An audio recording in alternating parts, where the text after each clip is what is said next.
আমরা এখানে যারা ডিউটিতে ছিলাম বিশাল কিছু করে বলেছি বিএনপি অফিসার ভালো ফালাইতে পারবেন না।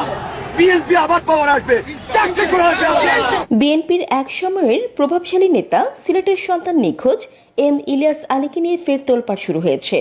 বেশ গুঞ্জন উঠেছে তিনি বেঁচে থাকার, কিন্তু তিনি জীবিত না মৃত এই বিষয়ে তার পরিবারের পক্ষ থেকে এখনো কোনো পরিষ্কার বক্তব্য আসেনি। এ নিয়ে বুধবার 21 আগস্ট সকালে কথা হয় ইলিয়াস আলীর স্ত্রী তাহসিনা রুশদী লুনার সাথে।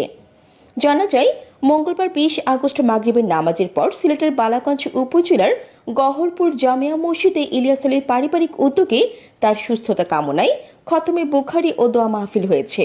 এতে বালাগঞ্জ ও ওসমানীনগর উপজেলা বিএনপি এবং তার অঙ্গ সংগঠনের অনেক নেতাকর্মী উপস্থিত ছিলেন। এ বিষয়ে বালাগঞ্জ উপজেলা বিএনপির সাবেক সাংগঠনিক সম্পাদক আব্দুস সালাম জানান, যুক্তরাজ্যে অবস্থানরত এম ইলিয়াস আলীর ছোট ভাই মোহাম্মদ আসকির আলী গহরপুর জামিয়া মসজিদে ইলিয়াস আলীর সুস্থতা কামনায় খতমে বুখারী ও দোয়া করিয়াছেন। কারণ নিখোঁজ হওয়ার আগ পর্যন্ত গহরপুর মাদ্রাসার সঙ্গে ইলিয়াস আলী ওতপ্রোতভাবে জড়িয়েছিলেন। তার ভাই জানিয়েছেন, ইলিয়াস আলী বিদেশের একটি হাসপাতালে গুরুতর অসুস্থ অবস্থায় চিকিৎসাধীন, তবে কোন দেশের হাসপাতালে সেটি জানা যায়নি। দোয়া মাহফিলের পর এর ভিডিও ফুটেজ ফেসবুকে ছড়িয়ে পড়ে এবং ইলিয়াস আলী বেঁচে আছেন এমন কথা ছড়াতে থাকে বিএনপি নেতাকর্মী সহ অসংখ্য মানুষ। এ বিষয়ে বুধবার সকাল 10:30টার দিকে ইলিয়াস আলীর স্ত্রী তাহসিনা রুশদী লুনার মুঠোফোনে বলেন, বিষয়টি নিয়ে কথা বলতে বলতে আমি ক্লান্ত। যারা গুজব ছড়াচ্ছে তারাই ভালো জানে এমনটি কেন করছে। আমরা শুধু পরিবারের পক্ষ থেকে বলছি তার দোয়া করতে। আমাদের এখনো দৃঢ় বিশ্বাস তিনি বেঁচে আছেন। প্রথম থেকে আমরা এই আশা পোষণ করে আসছি, তাই সবসময় তার সুস্থতার জন্য বিভিন্ন স্থানে দোয়া করিয়েছি বা করাচ্ছি। এর আগে মঙ্গলবার রাতে তাহসিনা রুশদী লুনা তার ফেসবুক আইডিতে পোস্ট দেন, মিথ্যা বা কোনো প্রকার গুজবে কান দিবেন না, প্রিয় ইলিয়াস আলীর জন্য দোয়া করবেন।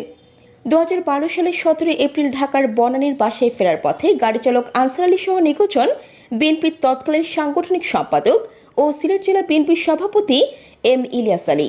এরপর কেটে গেছে এক যুগেরও বেশি সময়। ইলিয়াস আলী জীবিত না মৃত সে খবর কেউ দিতে পারেনি দীর্ঘ এই সময়ে। স্বামীকে ফিরে পেতে সন্তানদের নিয়ে তৎকালীন প্রধানমন্ত্রী শেখ হাসিনার কাছে ছুটে গিয়েছিলেন ইলিয়াস পত্নী তাহসিনা রুশদী লুনা। শেখ হাসিনা আশ্বস্ত করলেও শেষ পর্যন্ত কথা রাখেননি। ইলিয়াসের তথ্য জানতে উচ্চ আদালতের দ্বারস্থ হয়েও স্বামীর সন্ধান পাননি লুনা। গত 5 আগস্ট শেখ হাসিনা পদত্যাগ ও দেশ ছাড়ার পর রহস্যময় আয়নাঘর থেকে মুক্তি পান নিখোঁজ কয়েকজন। ফেসবুকে কয়েকবার গুঞ্জন উঠে আয়নাঘর থেকে ইলিয়াস আলী ফিরে এসেছেন। পরে এই গুঞ্জন গুজব বলে প্রমাণিত হয়। জান্নাতুল আফসানা, নিউজ ডেস্ক।